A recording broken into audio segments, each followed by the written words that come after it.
नमस्कार, न्यूज 360 में आपका स्वागत है। मैं हूं पल्लवी नागपाल जैन। सरकार ने एमवे, टपरवेयर और ओरिफ्लेम जैसी डायरेक्ट सेलिंग कंपनियों पर लगाम कसने की अब तैयारी कर ली है। इसके लिए सरकार ने गाइडलाइंस जारी कर दी हैं। गाइडलाइंस के मुताबिक डायरेक्ट सेलिंग कंपनियां एजेंटों से कोई भी एंट्री फीस चार्ज नहीं कर पाएंगी। इसके अलावा एजेंटों को बिना बिका स्टॉक बायबैक करने के लिए भी बाध्य नहीं कर पाएंगे। इसके अलावा इन कंपनियों को एजेंटों के साथ एग्रीमेंट भी साइन करना होगा, जिसके तहत एजेंटों को बिना बिके आइटम्स का रिफंड भी देना जरूरी होगा। सरकार ने डायरेक्ट सेलिंग और पॉन्जी स्कीम के बीच के फर्क को भी साफ कर दिया है। इसके अलावा सरकार ने देश में डायरेक्ट सेलिंग शुरू करने के लिए कई शर्तें भी रखी हैं। केंद्रीय स्तर पर कंज्यूमर अफेयर्स मंत्रालय डायरेक्ट सेलिंग इंडस्ट्री को मॉनिटर करेगा, जबकि राज्यों को इसके लिए रेगुलेटरी मैकेनिज्म तैयार करना होगा। और इस बारे में ज्यादा जानकारी के लिए हमारे साथ जुड़ रहे हैं हमारे संवाददाता असीम मनचंदा। असीम, इन गाइडलाइन से डायरेक्ट सेलिंग कंपनियों पर आखिरकार लगाम कैसे कसी जाएगी? देखिए, सबसे पहले तो ये हो जाएगा कि डिफरेंशिएट करना आसान होगा कि कौन सी डायरेक्ट सेलिंग कंपनी है और कौन सी पोंजी स्कीम की जो है वो कंपनी है। क्योंकि अक्सर देखा गया कि कई कंपनियां आती हैं बिना कोई माल बेचे या इस पोंजी स्कीम, पिरामिड स्कीम जो है वो तैयार करती है और बेच करके और अपना आगे जो है अपने कस्टमर बना करके एक पिरामिड स्ट्रक्चर तैयार करके पैसा लेकर के रफू चक्कर जो है वो जाती हैं। लेकिन अब ये एक नया उन्होंने गाइडलाइन जो है कंज्यूमर अफेयर मिनिस्ट्री ने जो है जारी कर दी है, जिससे कि डिफरेंशिएट करना आसान होगा। जो कंपनी है वो अपने जो एजेंट बनाएगी उससे कोई भी मोटी रकम जो है वो वसूल नहीं पाएगी, और उसके साथ साथ जो माल जो उसको देगी उसको बायबैक करना जरूरी होगा। एक दोनों बायर और सेलर्स के बीच में जो है एक एग्रीमेंट करना जो है जरूरी होगा। जी मीडिया ने अपने दर्शकों को पहले ही बता दिया था कि ये गाइडलाइन जो है वो जल्दी जारी होने वाली है और गाइडलाइंस अब जारी हो गई हैं। अभी इसे लेकिन इसको एडवाइजरी के तौर पर जो है वो जारी किया गया है। अब ये एडवाइजरी जो है स्टेट्स के ऊपर होगा कि वो स्टेट्स को किस तरह से इम्प्लीमेंट करते हैं। ये एक मॉडल लॉ है जिसको कि प्रेजेंट किया गया है स्टेट्स को। इसको अगर इसको ढंग से इम्प्लीमेंट करना है तो स्टेट को इसके ऊपर इम्प्लीमेंटेशन। जैसा कि आपने कहा कि पॉन्जी स्कीम और डायरेक्ट सेलिंग स्कीम कंपनियों के बीच जो फर्क है वो साफ हो जाएगा, तो इससे पॉन्जी स्कीम के खिलाफ जो भी जांच होती है उन एजेंसियों को भी मदद मिल पाएगी क्या? देखिए, सबसे बड़ा तो इसमें यही है कि आप उसको अलग कैसे करते हैं पोंजी स्कीम जो कंपनी है या फिर जो डायरेक्ट सेलिंग कंपनी को। कि कई कंपनियां जो है जेन्युइन बिजनेस जो है वो करी, जैसे टपरवेयर हो गया, एमवे हो गया, ये अपना बिजनेस जो है डायरेक्ट सेलिंग के जरिए जो है वो करती हैं। लेकिन कई कंपनी ऐसी आती है जिनके पास कोई प्रोडक्ट नहीं होता है और वो सिर्फ पिरामिड स्कीम बनाते हैं। जैसे कि स्पीक एशिया का एक एग्जाम्पल जो है हमने आपको देखा कि जिस तरह की स्पीक एशिया लोगों के पैसे लेकर के रफू चक्कर हो गई, तो उस तरह की कंपनियों को अलग कर पाना इस नई गाइडलाइन से जरूर होगा। कंपनी को रजिस्ट्रेशन जो है वो भी करवाना होगा स्टेट के अंदर। तो ये गाइडलाइंस से ये आसानी हो जाएगी। जो कंपनियां इस फील्ड में जो कारोबार करना चाहती हैं, जो डायरेक्ट सेलिंग करना चाहती हैं, वो आसानी से अपना कारोबार जो है जारी रख पाएंगे। जी बिल्कुल। तो अब पॉन्जी स्कीम और डायरेक्ट सेलिंग कंपनियों के बीच जो फर्क है वो करना आसान हो जाएगा। फिलहाल आगे बढ़ते हैं। मैन्युफैक्चरिंग सेक्टर में गिरावट से आईआईपी की रफ्तार सुस्त पड़ गई है। जुलाई में आईआईपी ग्रोथ -2.4% दर्ज की गई है, जिसमें मैन्युफैक्चरिंग सेक्टर में -3.4% की गिरावट का खासा असर दिखा। इससे पहले जून में आईआईपी ग्रोथ 2% दर्ज की गई थी। जुलाई में माइनिंग सेक्टर में ग्रोथ 4.7% से गिरकर 0.8% की गई दर्ज। वहीं consumer durables growth 5.9%, consumer non durable growth -1.7% दर्ज की गई, जबकि जुलाई में कंज्यूमर गुड्स ग्रोथ 1.3% रही।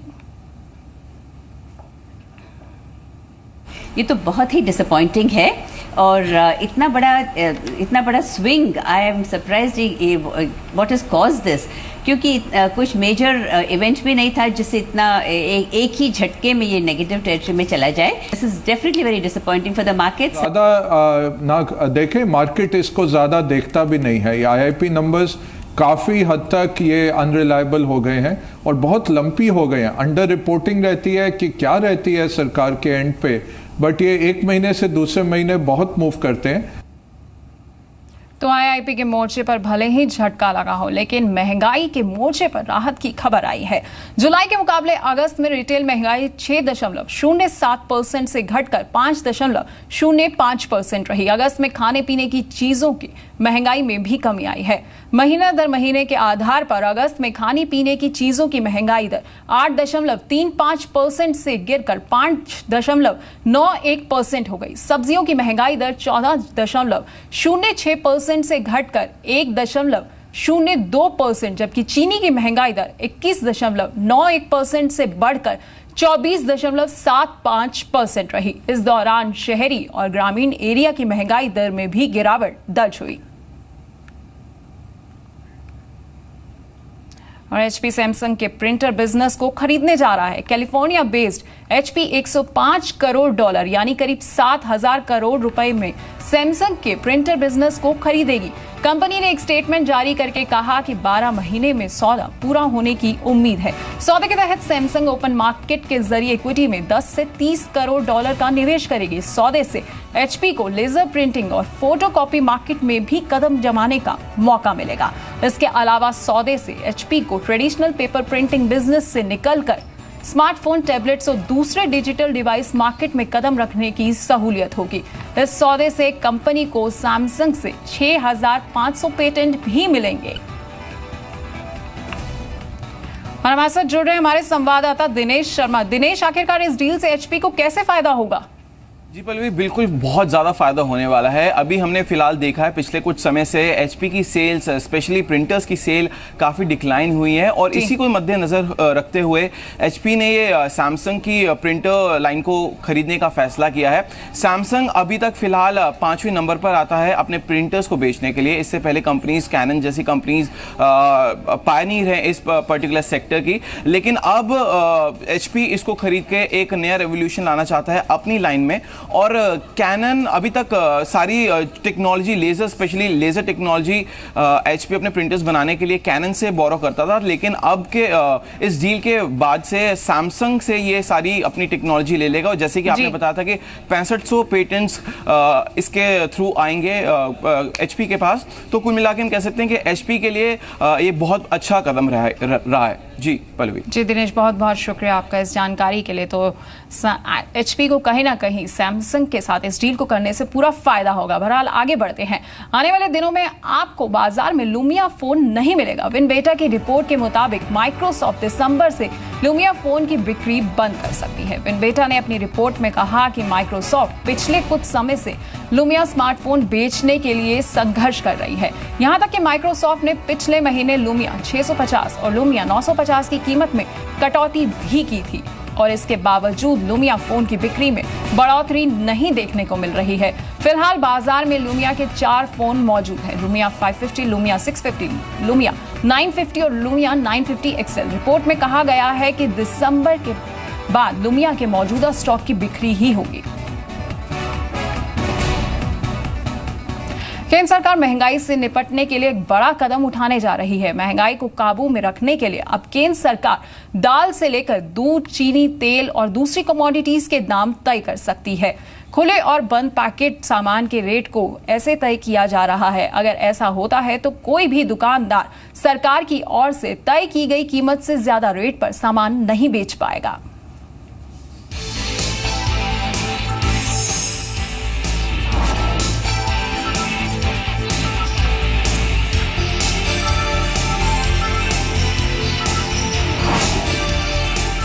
दूध, आटा और दाल जैसी जरूरी सामान की कीमतों को लेकर अब आपको दुकानदार से बहस करने की जरूरत नहीं पड़ेगी, क्योंकि सरकार रिटेल बाजार में जरूरी सामानों की कीमत को लेकर बड़ा कदम उठाने जा रही है। खुले और पैकेज्ड आइटम्स की कीमत में भारी अंतर को देखते हुए सरकार ने जरूरी सामान की रिटेल कीमत तय करने का फैसला किया है। अगर ऐसा होता है तो कोई भी दुकानदार सरकार की तरफ से तय की गई कीमत से ज्यादा रेट पर सामान नहीं बेच पाएगा। जरूरी कमोडिटीज की सूची में दालें, चीनी, दूध, आटा, चावल और खाने के तेल जैसे खाद्य पदार्थ शामिल होते हैं। पिछले दिनों दालों की कीमतों में भारी उछाल और खासतौर से रिटेल और पैकेज दाल की कीमतों में भारी अंतर को देखते हुए कंज्यूमर अफेयर्स मंत्रालय ने पैकेज सामान को लेकर नियमों में संशोधन किया है, ताकि सरकार रिटेल कीमत तय कर सके।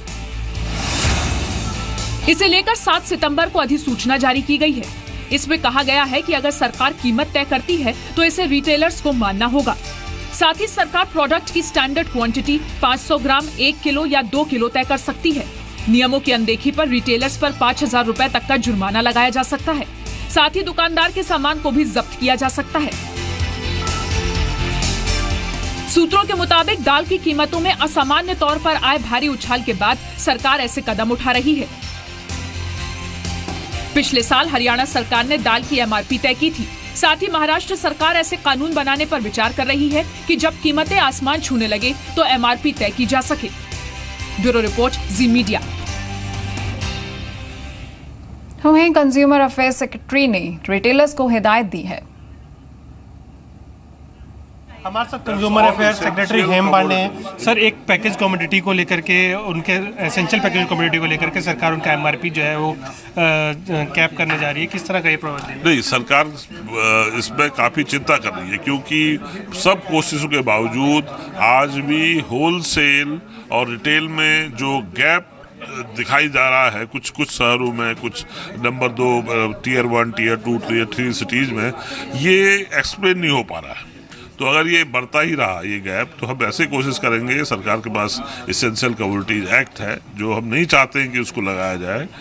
हम अनुरोध कर रहे हैं हर रिटेलर से कि आप एक सही दाम पे, उचित दाम पे दालों को बिक्री करिए। एसेंशियल कमोडिटीज में जो 5 दालें हैं उसमें आती है आपकी अरहर, उड़द, मूंग, मसूर एंड चना।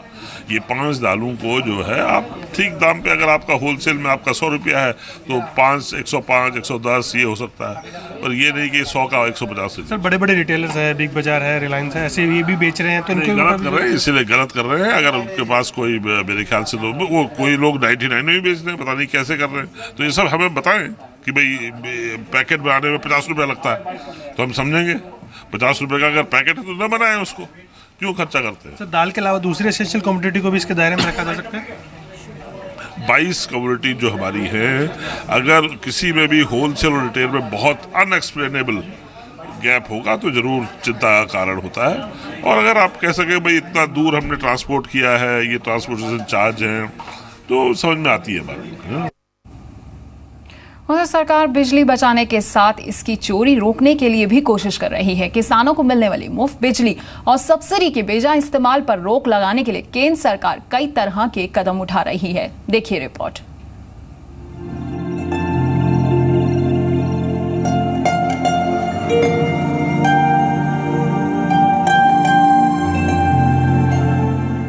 किसानों को मिलने वाली मुफ्त बिजली के बेजा इस्तेमाल पर रोक लग सकती है।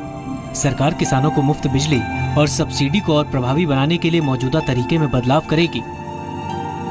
सूत्रों के मुताबिक किसानों के बिजली के औसत अधिकतम इस्तेमाल को फिक्स करने पर विचार किया जा रहा है। फिक्स्ड यूनिट से ज्यादा इस्तेमाल करने पर प्रति यूनिट चार्ज देना होगा। हालांकि वो दरें भी सब्सिडाइज्ड होंगी।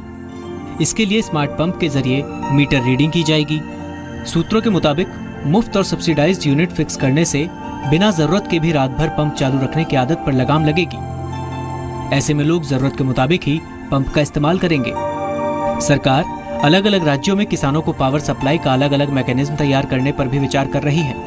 कुछ राज्य प्रति महीने फिक्स्ड प्रति हॉर्स पावर के आधार पर चार्ज करते हैं। इससे उन किसानों को तो फायदा होता है जिनका ज्यादा इस्तेमाल है, पर छोटे किसानों को कम इस्तेमाल का फायदा नहीं होता। आमतौर पर मासिक बिल 1500 रुपए का होता है।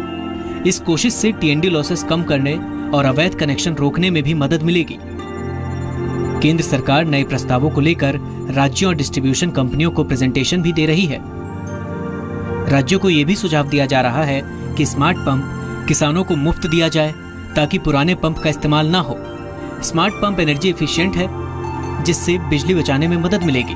रिसर्च के मुताबिक पुराने पंप के मुकाबले नए पंप 40% कम बिजली खपत करते हैं और इसमें ट्रांसफार्मर, स्विच गियर, केबल्स और दूसरी फिटिंग्स लगाने की जरूरत भी नहीं होगी।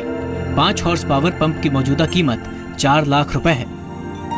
अगर गैर जरूरी खर्चों और कम बिजली खपत को हटा दिया जाए तो 6 साल में पंप की कीमत वसूल हो जाएगी। प्रकाश प्रियदर्शी, जी मीडिया।